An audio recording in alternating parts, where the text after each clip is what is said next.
My name is James. I'm a gremlin in Jude's head. And I think that if she writes some of the things she wants to write, it's been done already, and just put it to the side.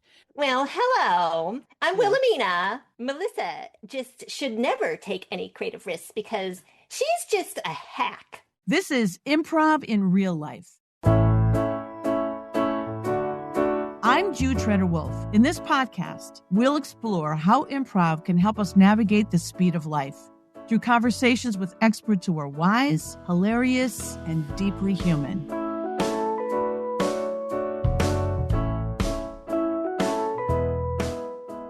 In 1996, I get cast in a local production of Falsettos, and I'm super excited about it.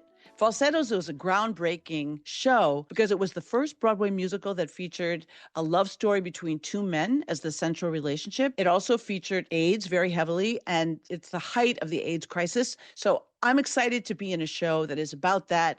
And it's very unusual for the suburbs to have a show like this in a local theater because everybody's worried about budgets and boycotts. So it's a very exciting thing that this show is even happening. There's a bar mitzvah that happens in this show. So there's a 13-year-old boy in this cast, and he's adorable. He's this wiry kid that looks like Billy Mooney from Lost in Space. He's really small for 13. And we're practicing in the basement of a church until 10 days before the performance where we can get into the theater because the theater has other shows going. The director, who's done this show in other places, he's familiar with it. He loves it so much. He has a very minimalist set design that he wants to use. And minimalist, I mean, it's almost like an improv set in that it's mostly chairs that we move around and create different spaces. So the chairs become a living room. The chairs become a waiting room. The chairs become a baseball stadium with people watching a game. And we move them around. That's part of all of our practice sessions in the basement of this church before we get into the actual theater where he's never directed a show in this space before. And I'm worried because first the chairs are gliding across the stage. He thinks they're too heavy for us, so he puts wheels on them. Then the wheels are squeaky, so he oils them. And when we get onto the stage, it's a little dicey because it's a raked stage. It's at an angle sloping down toward the audience. Not at a huge angle, but it's enough that when we get into the space, these chairs are not stable. And none of us in the cast are comfortable because it's a sung-through musical, so you cannot literally miss a beat or the music just goes on without you. So we're acting and we're locking our knees so that the chairs don't roll around while we're sitting on a make-believe couch made of chairs on wheels. But no one will say anything to the director. We say things when we're in a group privately like, "Are you worried about this?" And I say, "Yes, I'm worried about this." So finally we get the lead. She's the queen of the local theater crowd. And she says, "Dave, we're all worried about these chairs not being stable. It was sort of locking up our bodies while we're singing in them." And his whole face just changes. And he tightens up and he says, "I've seen this done before. You got to just be brave. This is definitely going to work." So we say things behind the scenes, but in a group, we all just nod along, knowing that this is not a great idea. Opening night, I'm backstage. The music is being mic'd so that we can hear when our cues are. And then we hear a sound we have never heard, which is ka-ding, ga-ding, ga-ding, ga-ding, as three of the chairs roll toward the audience, one of them holding this kid, this 13-year-old kid, and he rides that chair down the aisle of the theater. And everybody just keeps on singing because you can't stop. You have to keep on singing. And the whole night, we're just holding on to these chairs, which roll around uncontrollably. And so that night, Dave gets some engineers and they put these little brakes on the wheels. We never talk about it, though.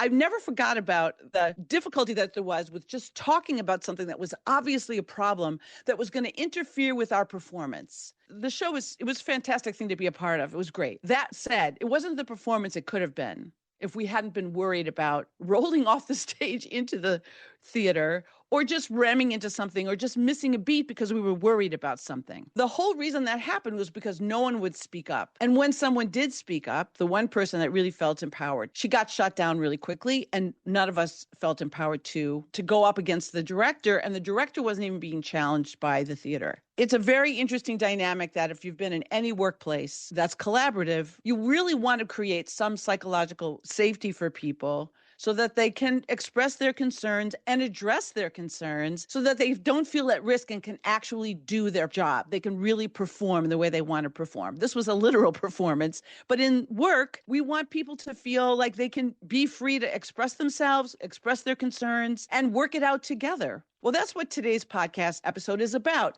Melissa Dinwiddie has written a book called Innovation at Work. And in this book, she describes a lot of situations that deal with psychological safety and people speaking up at work and what gets in the way. I hope you enjoy.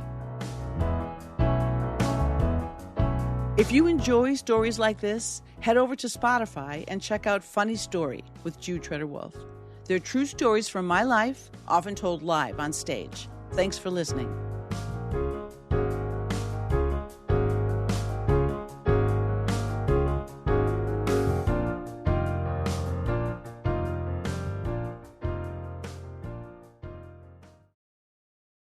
This podcast is brought to you by LifeStage. LifeStage provides opportunities for people to gain skills and knowledge for navigating today's uncertain world. The capacity for creativity, connection to new ideas and other people, collaboration, and community building. For more information, visit lifestage.me. I am so excited about my guest today, Melissa Dinwiddie, author of Innovation at Work. I highly recommend this book to anybody. You know, Hemingway has this great quote that I often say to clients. I say, change happens gradually and then suddenly. And you have a quote in your book that says, innovation isn't magic. It's the cumulative effect of small, deliberate experiments. And that reminded me of that Hemingway quote, the change happens gradually and then suddenly. And I think that's true in our behavior and in our lives. So let's talk a little bit about how you are using innovation and creativity in a group. How do you want to start? Well, first, thank you for that introduction. It's so interesting for me to hear you talk about my book in that way, because I wrote this book very intentionally as a way to, here's what happened, Jude. The primary objection when I was going to talk to leaders, to talk to executives about how I might work with them, and the primary objection that I kept coming up against wasn't money. It was time. It was the resistance to pulling people away from their desk, or the equivalent of their desk, right? I was actually having a research conversation, not even a sales conversation, with a tech leader. And they were sharing with me that what they really wanted, if we could wave a magic wand, what they really wanted was to be able to download like Neo in the Matrix. And I thought, well, I'm not able to do that. Wish I could.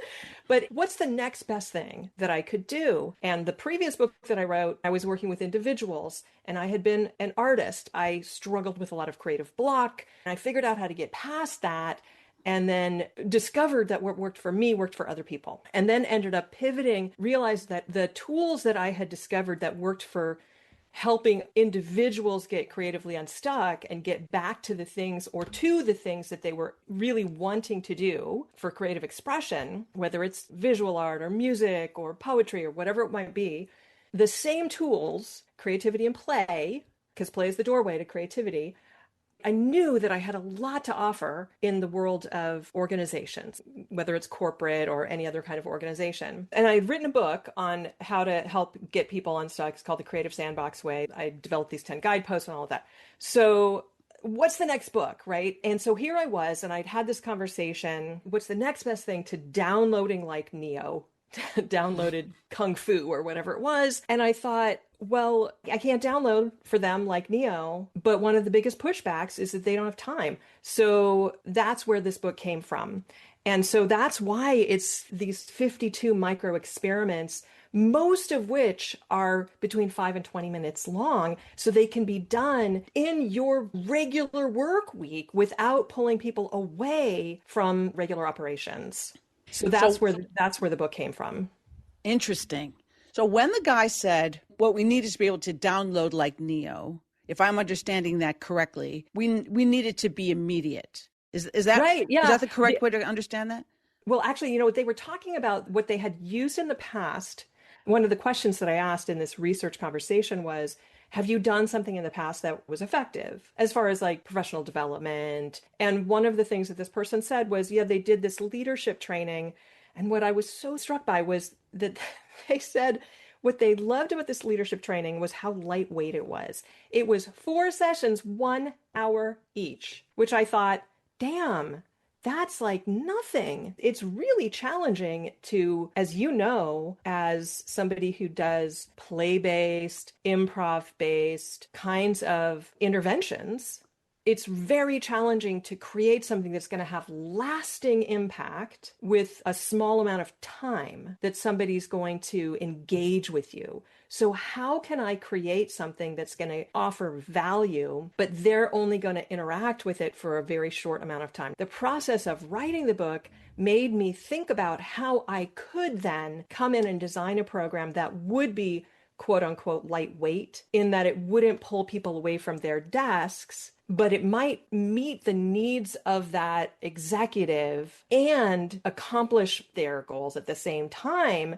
which is transformation. They want their people to transform, right? They want to transform behaviors and they want them to change. They want to get them to do the things that they want them to do. They want them to be able to access their creativity. They want them to be able to have certain skills and certain abilities. They just want them to do it faster or with less time away from work. So how can I help them accomplish that? So the book is sort of the initial touch point, and they can try it out themselves. And if they can actually do these micro experiments and run them themselves and they stick with it, they could achieve tremendous transformation. If they had every leader of every team throughout the organization work through, say, one micro experiment every week for over the span of a year, that's 52 micro experiments, I am quite sure that that would dramatically change that culture, and they would have a much more innovative culture over the span of a year.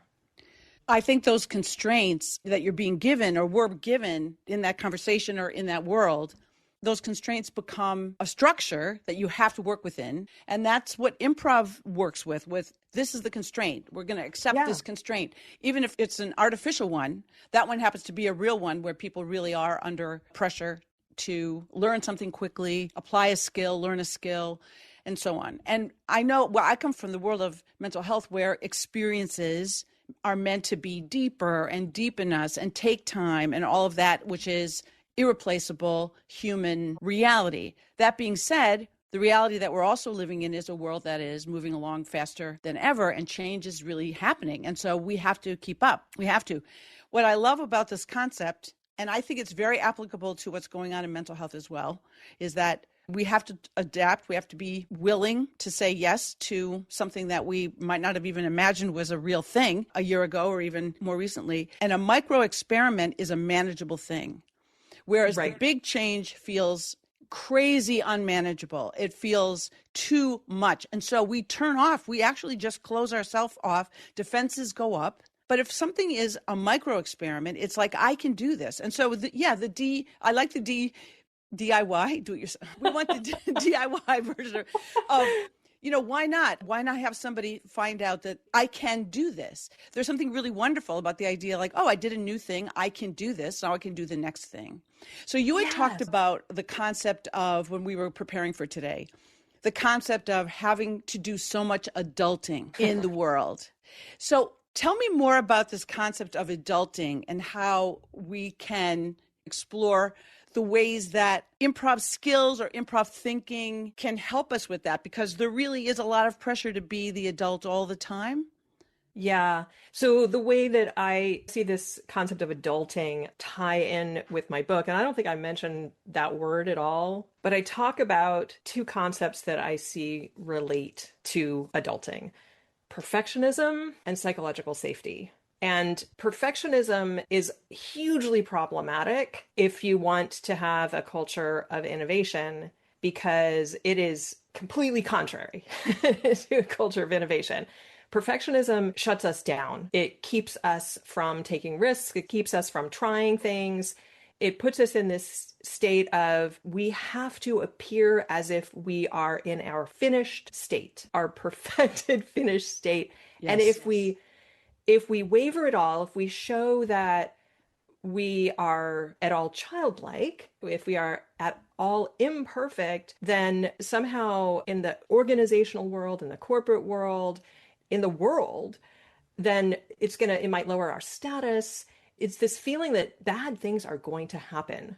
And it's really scary. Well, and that we might be, if we haven't got it all figured out, there's something about the adulting concept. When I think about, and I'm a recovering perfectionist, I continue to work with all of the isms of getting it right, being enough, and the appearance that things are figured out is a real mindset that we can get into, that we have to have the appearance, even though behind the scenes we know we don't have it figured out.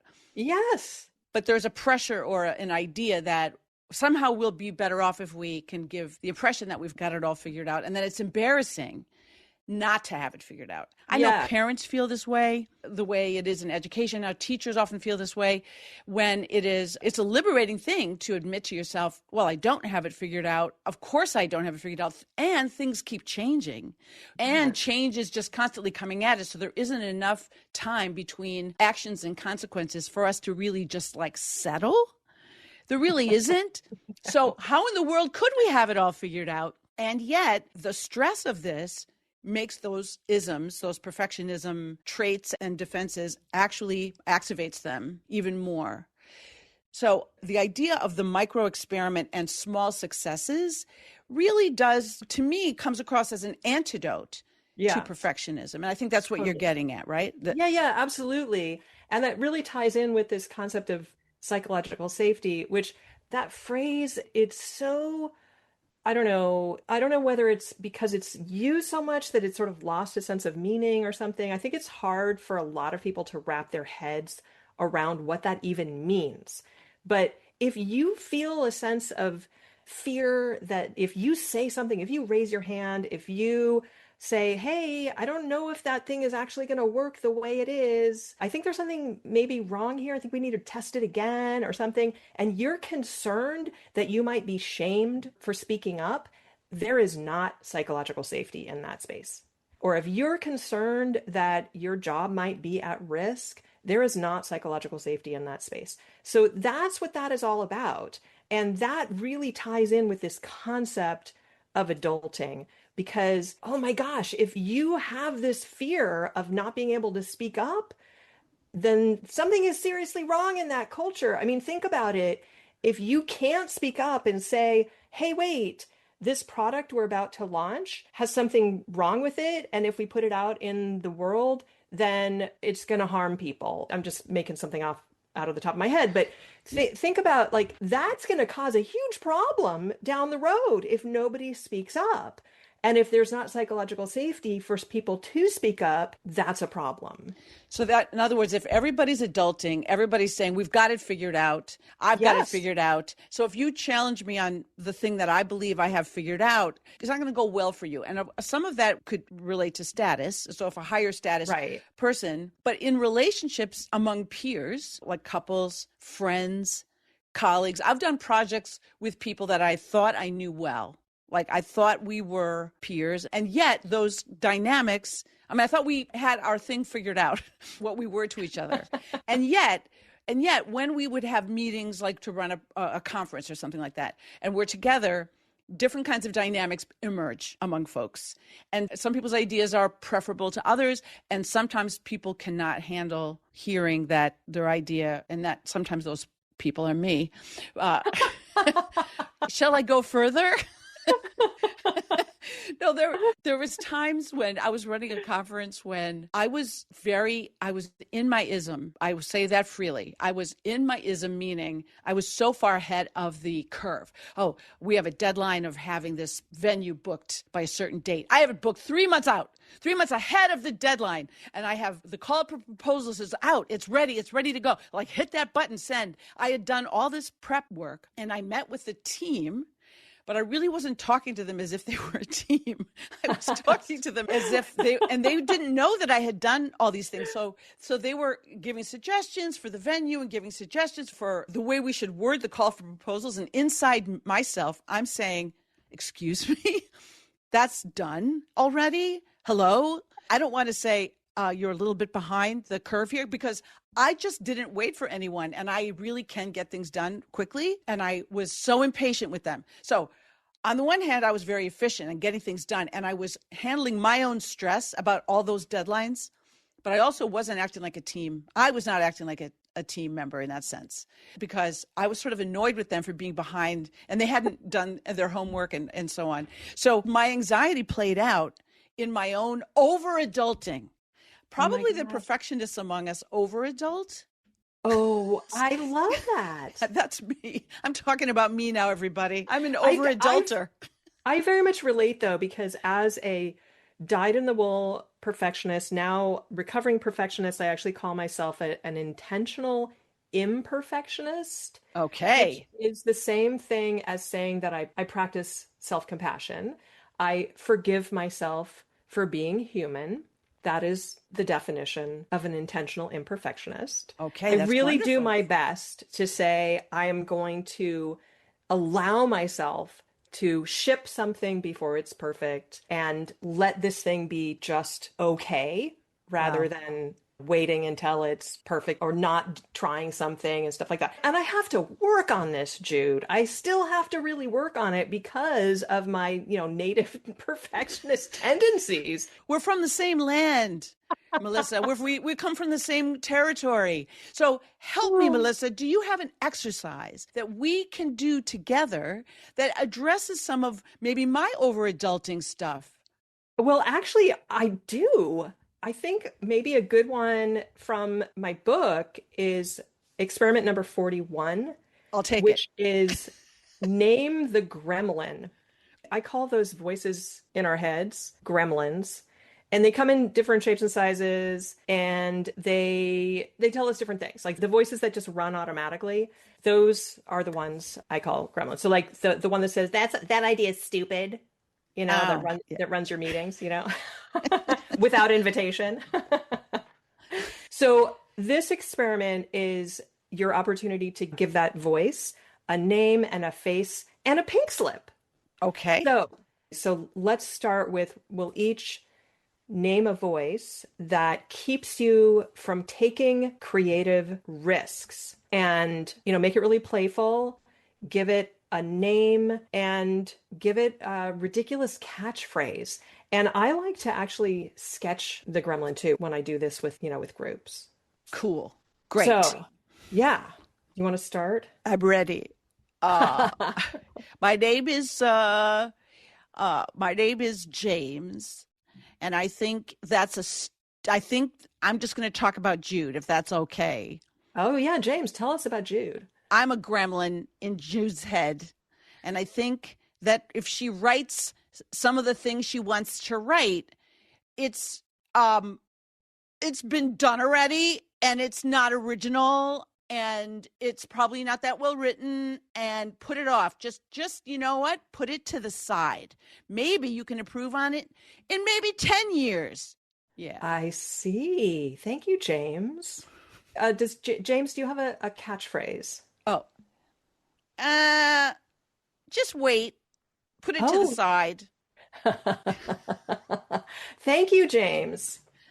Yeah, I'm here pretty much all the time. And I'm not taking a pink slip just yet.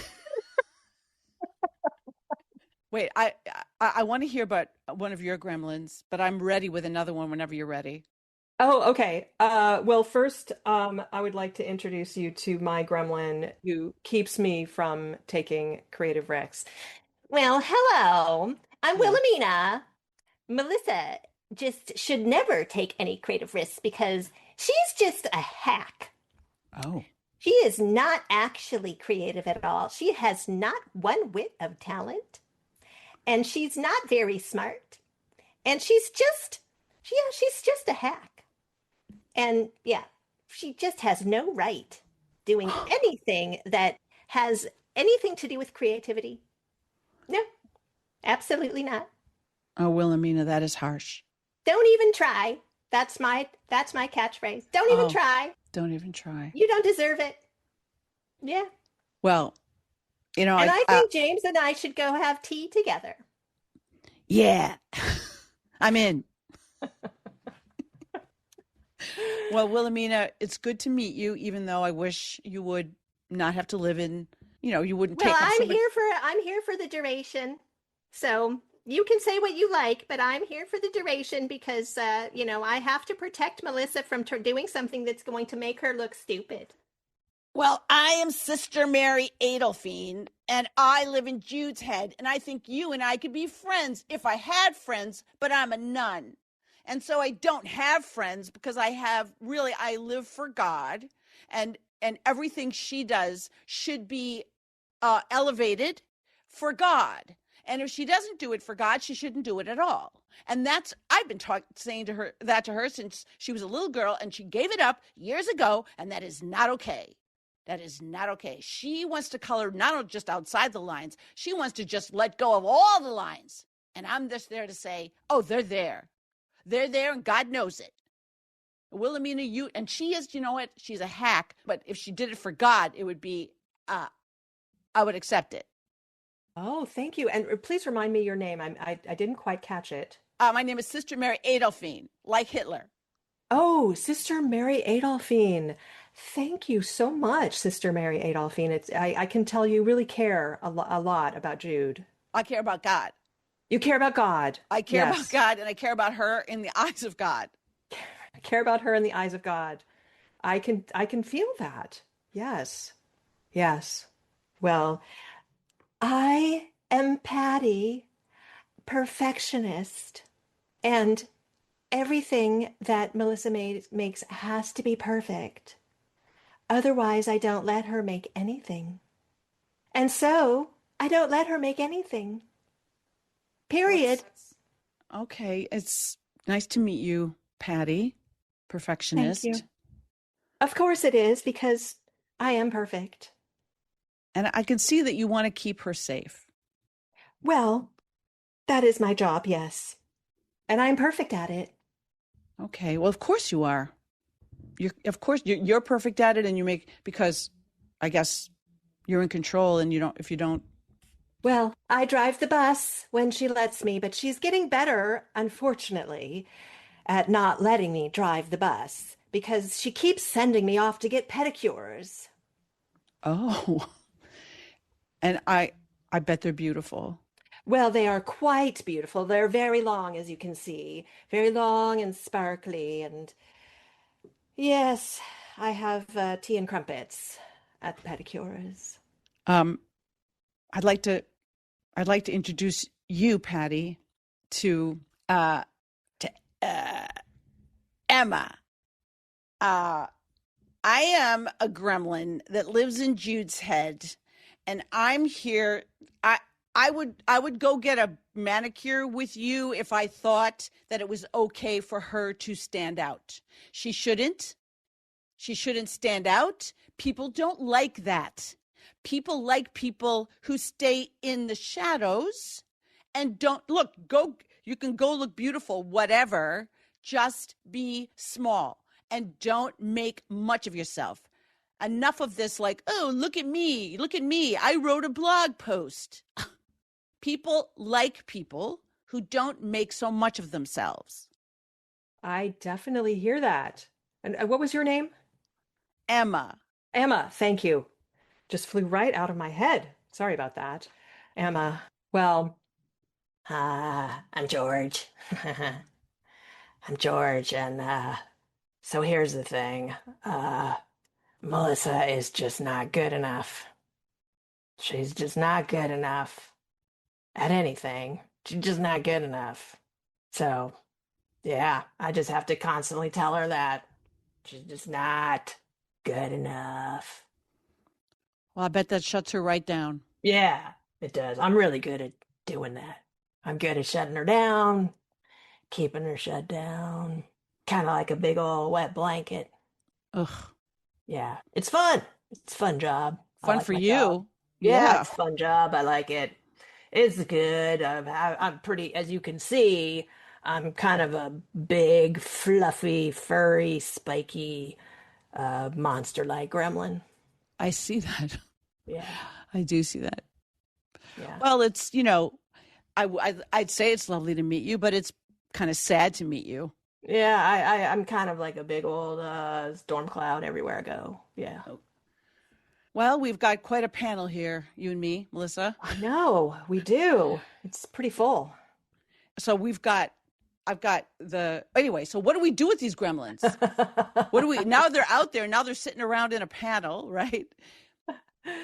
Well, so here's the thing. There's something really powerful about just naming them and just being able to identify and name them, and also the humor. When you can externalize those voices, that alone is a really powerful tool, because obviously the voices are us, they're part of us, yes. But the ability to put them outside of ourselves has a way of psychologically being able to make it less likely that they are going to be able to drive the bus.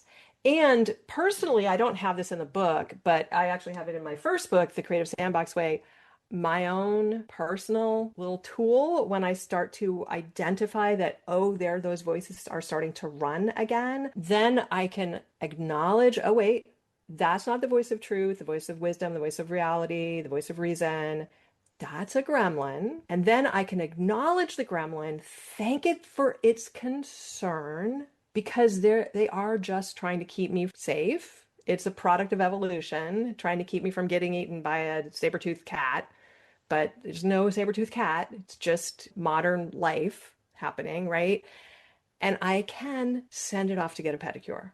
And then here's the reality. I tell gremlins, you're not welcome. Thank you. I appreciate your concern. You're not helping me right in this moment. The fact that you're showing up is actually a flag for me that you're trying to protect me from being hurt, which means that I'm approaching the edge of my comfort zone, because that's usually when the gremlins get the loudest, which means that when you're saying they're holding up a stop sign, which means that's exactly the direction I need to be going. So I send them off to get a pedicure, tell them, you're not welcome here, don't come back. They always come back. So I'm going to have to continually send them off to get multiple pedicures over and over and over and over again, and just get used to flexing that muscle. And the more I practice identifying and discerning when it really is the voice of wisdom, the voice of truth, the voice of reason, versus when it's a gremlin disguising itself as the voice of wisdom, the voice of truth, or the voice of reason, the better I will get at discerning, and the better I will get at just instantaneously being able to send that gremlin off to get a pedicure. Does that make sense? Yes, it does. And I want to add, I'm going to yes that, and I'm going to do an and in terms Excellent. Of using this in either in an improv therapy group, an improv group for the purpose of therapy, an improv group for the purpose of getting some of that out of our heads and playing with it and making that part of the scene. Often when we're processing in an improv class and people will say like, we're overthinking, that they got stalled out, they get overthinking, or it's because we're about to do something that's a very big change. And the same is true in therapy or in life, that all of those old voices, and they're coming from something. Like I did actually have a nun named Sister Adolphine. I am not just being ridiculous. That was her actual name. And she was terrible. She was a very cruel person. And she doesn't live in my head as much. She came up just when we were doing that exercise. But to play her in a scene is very liberating, because she's there. I might as well make her part of something fun. And that is a transformational way. And you're sort of taking what you're saying and putting it actually into a scene. And also to talk out loud to ourselves that when we're about to make a change, all of the past versions of ourselves, including those parts of us those served us well, those defenses, right? As you said, they served us well. Well, when we make them part of the scene today, then they're not going to feel left out. So another way to think about it, which I use in my work, is to say, this part of you served you well, and now we're saying goodbye. I don't need you anymore. I don't want you anymore. You're terrible for me. Well, they didn't think they were. It was like an old friend, but we are going to change. We're turning the page. But somehow can we honor it by playing with it, saying, you'll always be part of me. You'll always be part of me. You'll always remind me that I have to do everything for God, and maybe I'll listen and maybe I won't. Or you'll always remind me that someone else may have come up with this idea before. That doesn't mean that I shouldn't write this article or something like that. Whatever it is, it's about, I think that we're edging into the second part of our theme here, is that we're feeling somehow unsafe, as you said, because we're edging toward a big change. We're edging towards something really unfamiliar, and all that stuff will come up. And if we understand that it's really part of it. It's really part of the process of change to have sort of get ganged up on the calls coming from inside the house. And it's why things in organizations get stalled out. It's why people's own process of change gets stalled out, is because we don't realize like that part of us doesn't really want to be left behind. So how can we bring it along? It's not going anywhere. But okay, so you're saying, and I love this, I'm going to send you out for a manicure, or I'm going to put you beside me, but you're going to be beside me, but you don't get a say in this, something like that. So we're creating for ourselves psychological safety. Yeah, yeah. I love that yes anding. That's just brilliant. Oh, well, you're brilliant. What can I tell you? Let's have all the voices in our head. We don't have voices in our heads going like, you're doing great. Yeah, we need more of those. I do it in my journaling. In my journaling, I make sure after all the whining, because if anybody ever found my journals, they'd be like, this woman had so many physical complaints every single morning, and then gratitude list, and then I try to write something besides just recounting whatever it is I want to deal with, but to try to write something encouraging, as if it's a letter from a friend or something like that, something encouraging, because we got to be able to encourage ourselves. There's so much fear of change. And I just think that's all really what it all is. It's fear of just going too far from what we're used to. And sometimes we do get punished for really changing and leaving other people behind. Yeah, so true. Yeah. So did you have another exercise for us to do? Yes, I did. So the other exercise is experiment 13 from my book, which is called Permission Slip Protocol. This one, when I was putting it together, I was thinking about it in terms of a team setting, but it could be any setting. So often we self-censor ideas, in particular creative ideas, and we avoid risks, intelligent risks, because of unclear boundaries, because of fear of overstepping authority, etc. So what we're doing here is every person in a team, or it could be in a family or a group setting, whatever, each person is going to write themselves. You could do it on a piece of paper, or you could just say it out loud. You're going to write yourself a permission slip for one specific behavior that you want to try, but you feel uncertain about attempting. So let me give you an example, or a few examples. Permission to share half-formed ideas in meetings. That might be an example. Or permission to question project assumptions. Obviously, these are examples from a team setting, right? Permission to suggest process changes. So these are things that you might be a little anxious about, but you really want to take that risk. And the idea is you want to remove those psychological barriers to risk-taking, like beneficial risk-taking. And when you have that explicit permission, you've written a permission slip for yourself, and then getting that agreement from the rest of the team or the rest of the group or the rest of your family, then you're getting buy-in from everybody. If you offer this as an exercise to people and you're in a setting, and let's say I was working with a team that was working on a project. So there are a bunch of social workers or administrators and various vendors and so on. On that team, we would share with each other, we'd say this out loud.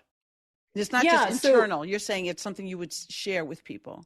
Yeah. So if it was a really big team, you might want to break into smaller groups and then share the themes with a full team. If it's maybe anywhere up to maybe 10 people, then you would each write your permission slip on a piece of paper and then go around the room and share.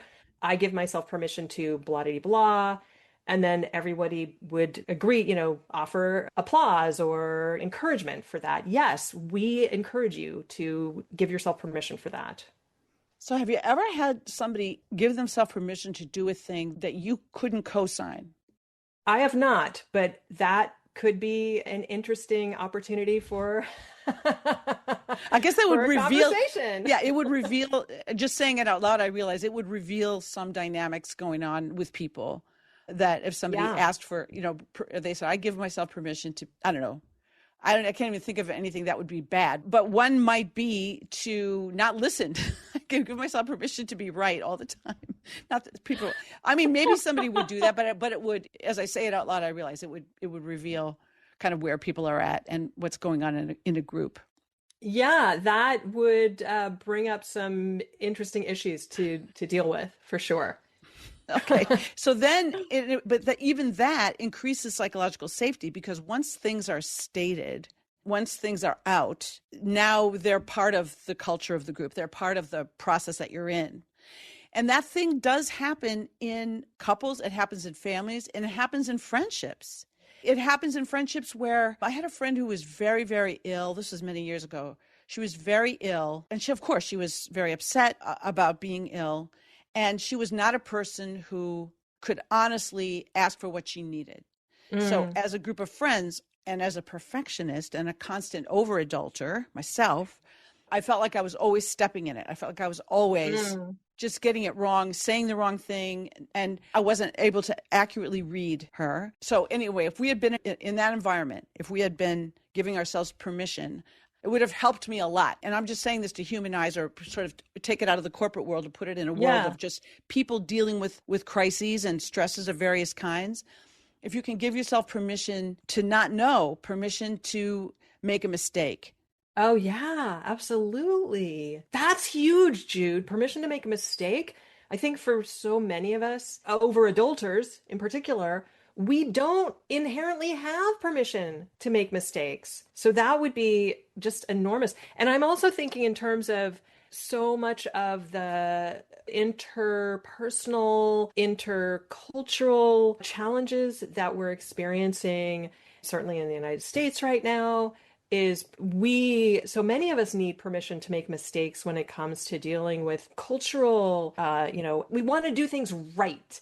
And if you're stuck in that having to do things right, then you end up never doing anything or just stepping in it all the time because you're never going to do everything right. And so giving yourself permission to make mistakes is absolutely critical. It is. And even just saying it and thinking about, I actually just kind of relived that whole couple of years when my friend was very ill, and I wanted so much to be the right kind of friend and be useful to her and to show up for her. But at the same time, it was a lot of guessing. There was just a lot of, and it was truly impossible to read her. And just saying it out loud to you and looking at you and saying, oh, I could have permission to make mistakes. I felt, that would have felt so different, even though this is a high stakes situation. It just feels that way as wanting to be a good friend to someone who's in trouble. It's a high stakes situation and you will sometimes get it wrong, and that's okay. I'm going through that right now, Jude, with a friend who's not in an illness situation, but a friend who's going through a really hard time. And the way that she deals with that is to just, I call it hermitize. Like she just sort of disappears. And this has been a pattern as long as I've known her, and I've known her since I was in 5th grade, and it triggers my pattern of feeling abandoned. And so and I've learned that it doesn't mean that she doesn't love me anymore, but it's very challenging because I want to support her, but I'm afraid of am I going to be pestering her if I reach out? Because she doesn't respond. And so I don't know so then I stopped reaching out, and then I'm afraid that she's going to feel like I don't love her. And, so I don't know what the right thing is to do. And so just giving myself permission to make a mistake, that's huge. Yes, and it's taking into account, it's a parallel situation. Exactly. It's that if the other person if someone is just incapable because of their illness or their personality or whatever they're going through, they're not able to give us a cue. This is what I need. You did it. You met the need. If they're just not able to do that, and we're looking for the cue, it's a terrible feeling. And then if you don't do anything, that doesn't feel right. But yet sometimes just waiting for an opportunity is all you can really do. So that is exactly so your tools are about everything in life. That's why I think these micro experiments are so useful. They do give you permission to think differently about the sense of pressure, of obligation, and of adulting in a world that is constantly pressuring us to be more, be enough, catch up, and bosses doing that and projects demanding that of us. And maybe, like we said, with our own gremlins from our own background, we want that, we do it to ourselves. I think we covered did we do the second exercise? Well, we haven't written permission slips for ourselves. We sort of did because we both said we want to have permission to make mistakes. So I think that qualifies. Yes, I just suddenly, wait, did we do it or did we not do it? That's right. Yes, we covered it. So it's a lovely exercise that I think somebody could just do that. Do it for yourself when you're journaling in the morning. Give yourself a permission slip. And then review, did I give myself permission for that? Because that's a way to overcome some of the internal pressure for over adulting or perfectionism. it has to start with us so that we can recognize when it's happening in the world. Okay, this is not a reasonable expectation, for example. Like if we can know, sometimes you don't have control over what other people are going to want from you, but at least we can, as an overindulger myself, a perfectionistic person, I couldn't tell when someone was asking too much of me because I was constantly doing that to myself. So I would meet expectations that were unreasonable and not know that it was unreasonable. Oh yes. until it was done. Yeah. Oh my God. I totally relate to that. The one thing I would add is, yes, and this permission slip.